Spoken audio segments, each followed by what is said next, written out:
Shalom saudara-saudara yang dikasih Tuhan, berjumpa dalam program Panggilan Iman.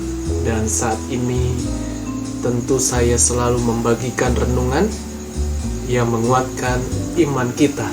Dan saya akan melanjutkan di episode yang keempat, pembahasan tentang iman harus pede, percaya Dia, Yesus adalah Tuhan. Dan saya percaya kita pasti diberkati kalau iman kita tetap tertuju kepada Tuhan. Kalau saudara ada yang terlewati, silakan klik channel ini, Hendry Indrawan, supaya kita sama-sama diberkati, iman kita dikuatkan. Apapun badai persoalan yang begitu besar dalam kehidupan kita, Tuhan Yesus tidak meninggalkan kita. Jadi tetap beriman. Dan ada ayat dalam pembahasan ini, Ibrani 11 ayat 6c, dikatakan ia harus percaya bahwa Allah ada dan bahwa Allah memberi upah kepada orang yang sungguh-sungguh mencari Dia. Kita diberikan upah atau hak waris kerajaan Allah karena kita adalah keturunan anak-anak Allah. Barang siapa yang beriman, yang hidup berdasarkan firman-Nya. Dan saat ini sebelum kita mendengar dan membaca firman Tuhan, terlebih dahulu kita berdoa. Haleluya. Roh Kudus, terima kasih. Engkau adalah Allah yang hidup, Allah yang memampukan kami, dan hati percaya kami yaitu iman kami, Tuhan. Kuatkan iman kami, teguhkan iman kami. Berikan kekuatan ilahi, hikmat dari Tuhan. Biarlah Roh Kudus yang memimpin renungan ini, urapi hamba-Mu, dan juga yang mendengar lewat YouTube ini, mengalami hadirat Tuhan, jamahan Tuhan, mujizat Tuhan, pertolongan Tuhan. Tambahkan iman kami, dalam nama Yesus, dalam nama Yesus. Haleluya, amin. Buka Alkitab kita dalam kitab Ibrani 11 ayat yang ke-10 sampai 12. Saya bacakan. Sebab ia menanti-nantikan kota yang mempunyai dasar, yang direncanakan dan dibangun oleh Allah. Ayat 10 ini melanjutkan di ayat yang ke-9, membahas tentang iman Abraham. Sebelum namanya adalah Abram, dia taat dan Allah berjanji akan memberkati Abraham dan namanya masyhur dan diberkati keturunannya, yaitu Ishak dan Yakub. Tuhan memberkati dengan blessing atau favor.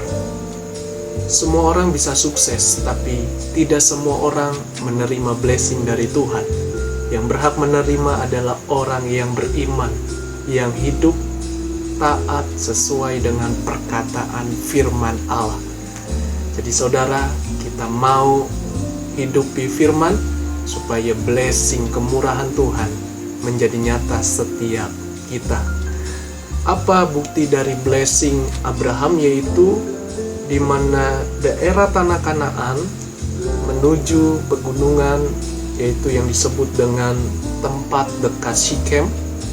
Lalu Tuhan memberikan lagi untuk keturunannya, yaitu Ishak dan Yakub, menuju ke pegunungan di sebelah timur Betel atau Betel, sebelah barat, dan Ai sebelah timur. Saya percaya daerah ini begitu luas.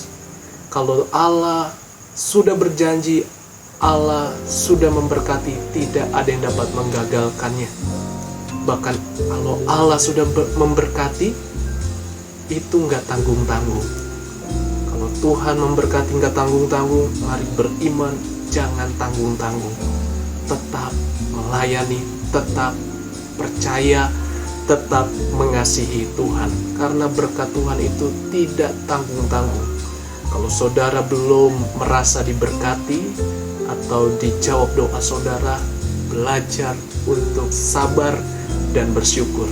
Karena kalau kita beriman fokus, pasti berkat Tuhan atau blessing itu akan digenapi dalam iman kita. Percaya kita yang mengiring Tuhan Yesus, mengikut dengan setia, mengikuti Dia dengan setia.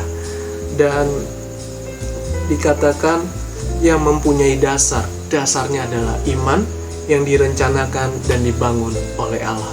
Jadi segala sesuatu pasti ada rencana Tuhan. Jangan batasi rencana Tuhan.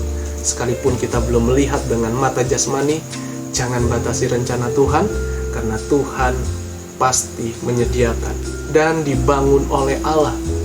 Artinya kita kembali kepada Tuhan. Semuanya hanyalah Tuhan percayakan dan kita kelola dengan baik. Ayat 11, karena iman ia juga dan Sarah beroleh kekuatan untuk menurunkan anak cucunya, walaupun usianya sudah lewat.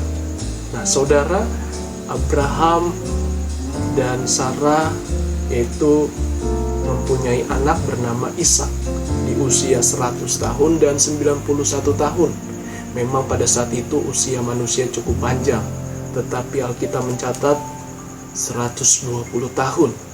Namun semakin lama karena dosa, karena kejahatan manusia, maka umur manusia itu hanya 70 tahun.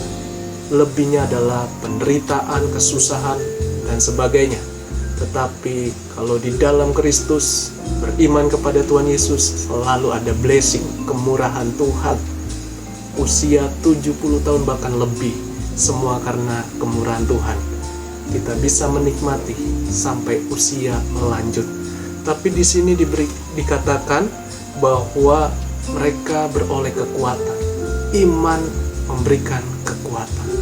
Karena iman melihat Tuhan, percaya Tuhan, bukan melihat situasi atau kondisi atau keadaan kita. Dan memberikan atau menurunkan anak cucu. Apa yang diturunkan? Warisan iman. Jadi saudara, bukan hanya harta atau uang atau segala-galanya yang kita wariskan, itu nomor sekian. Tetapi yang utama wariskan iman, supaya karakter iman itu tidak hilang lenyap. Karena di akhir zaman manusia akan kehilangan iman.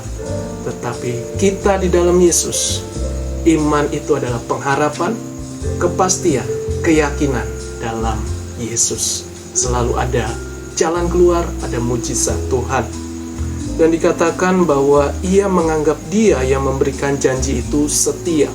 Janji Tuhan itu setia. Tidak ada yang bisa membatalkan Tuhan. Kalau Tuhan sudah setia kepada saudara, Dia perhatikan, Dia segera menolong saya dan saudara. Ayat 12, itulah sebabnya maka dari satu orang, malahan orang yang telah mati pucuk, terpancar keturunan besar seperti binatang di langit dan maksudnya adalah seperti bintang di langit dan seperti pasir di tepi laut yang tidak terhitung banyaknya. Ayat 12 ini berbicara tentang kepastian iman. Sekalipun tidak mungkin, ya mereka usia tua, tidak mungkin punya keturunan. Tapi lihatlah buktinya sampai kita termasuk keturunan dari Abraham karena iman, karena percaya Tuhan. Siapapun saudara yang mendengar YouTube ini, jangan keraskan hati, terima Dia sebagai Tuhan dan Juru Selamat, karena kita adalah keturunan-keturunan dari Abraham. Janji Allah pasti diberkati lewat keturunan Abraham, Ishak dan Yakub. Dan kita lihat orang yang sudah mati pucuk malah keturunannya seperti bintang di langit, pasir di tepi lautan. Begitu banyak, tak terhingga. Mujizatnya begitu besar, tak terbatas. Tadi saya ingatkan, Allah kalau sudah memberi, tidak tanggung-tanggung. Dan saudara yang dikasih Tuhan, mari hidupi kembali iman kita, minta kekuatan. Jangan hanya kita minta supaya segalanya mudah, tetapi mintalah yang terutama, iman, untuk tidak menyerah. Sekalipun kondisi keadaanmu kelihatannya terpuruk, berat, tetap harus munculkan iman. Lewat apa? Hubungan dengan Tuhan, lewat doa, pujian, penyembahan, dan itu yang paling penting, membangunkan iman kerohanian kita, roh kita connect kepada Roh Kudus.